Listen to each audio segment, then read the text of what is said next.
Go. I have I have advice for young musicians, old musicians, middle-aged musicians. Let's not be ageist here. Advice. Point one: when you're practicing, get in a circle and get as close to each other as you can, so you can hear each other as well as possible. The band used to practice that way all the time, for example, and it's I thought it would be the best configuration for practicing, rehearsing. Tour a lot, of course.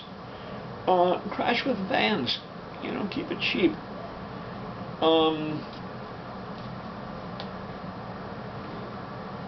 Do cover songs. Don't be married to the idea of showing how original you are and disdaining doing anyone else's material.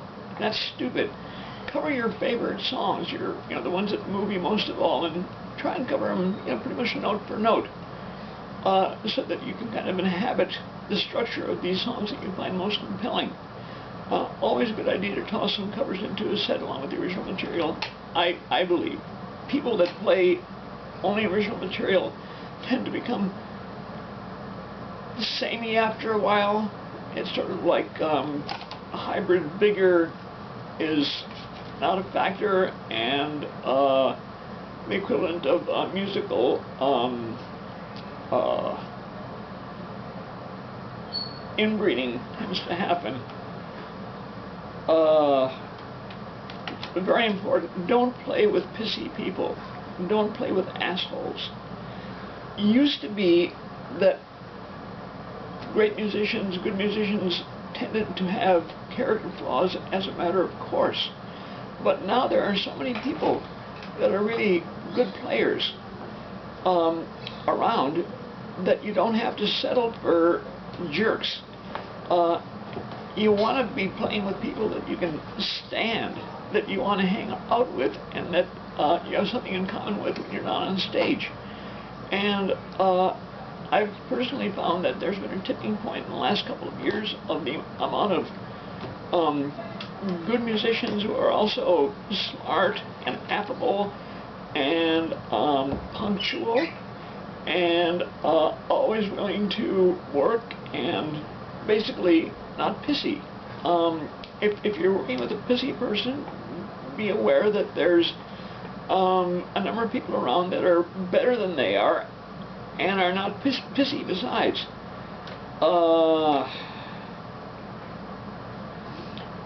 I think that personally, whoever's not singing the lead should be singing backup parts.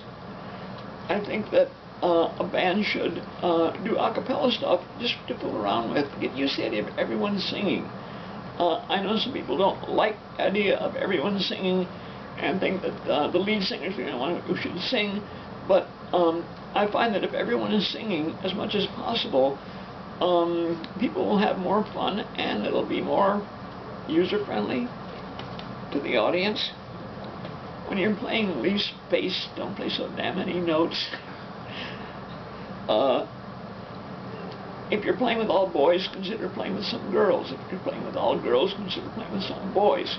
Playing with all young people, consider playing with someone who's older. Vice versa.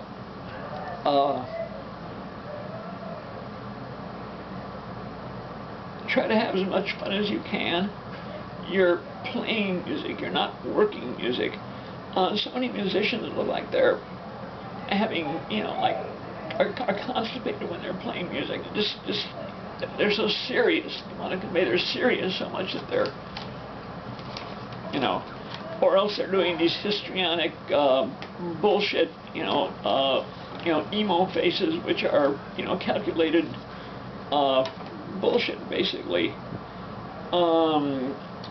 Personally, I like playing with people that I want to play with for the long haul. The really great shit happens with music with people that you've been working with long enough to get a sort of semi-telepathic thing going with. Encourage side projects. Anyone wants to get involved in other things, it's not a threat, it's a good thing. It'll bring new energy into the whole deal. jam a lot. When you jam, don't noodle. When you're jamming with a bunch of people, play more minimally, because when everyone is jamming at once and everyone's playing busy, the result will be cacophonous, and it'll be hard for everyone to hear everyone else. The more people you're jamming with, the simpler you want to be. Think melodic riffs. Think simple hooks like the classic Stones ones. Dun dun da da dun da da da da dun dun da da da. When you're jamming, repeat figures. You get a little bit a good figure going. You know, like repeat it like a dozen times or more. You know. Think of how interesting a jam would be if everyone is suddenly doing interlocking repeated figures for 30 seconds, 40 seconds.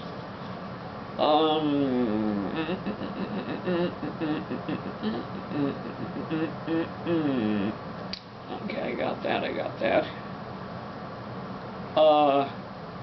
Think goofy instead of serious. Play more goofy stuff. Goofy is much more fun to watch than serious. Goofy people playing are having more fun than people being serious. Having fun is really key. I mean, what are you playing music for? You know, play music, not work music.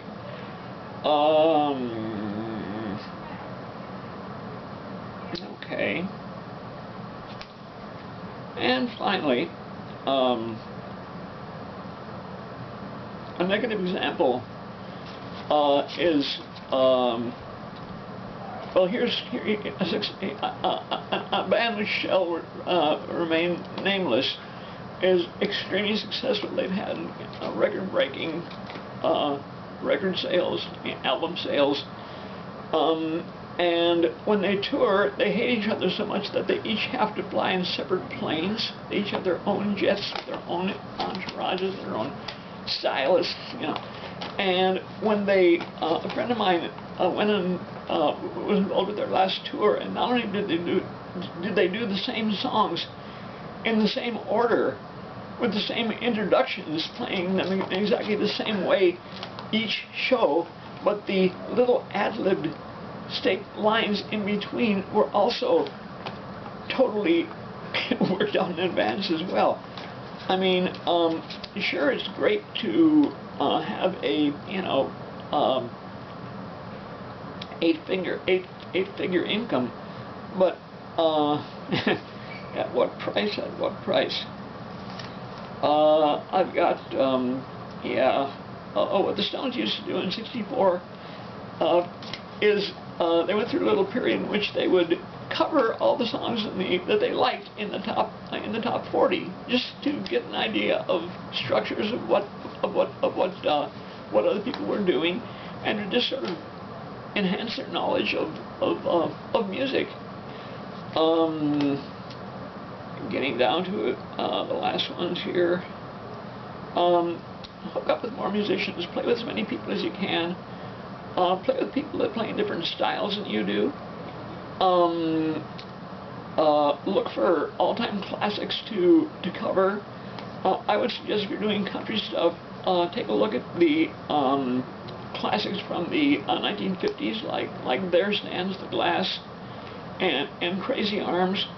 Amazing songs that you would like. Look at like your all-time favorite songs from the 50s, 60s, 70s, 80s, 90s, aughts, and cover them. The broader your historical knowledge of music, the more wide will be your songwriting possibility. And I think we're just about done here. Let me see. Yeah. Finally, I would suggest, no matter what you play, start playing banjo or ukulele.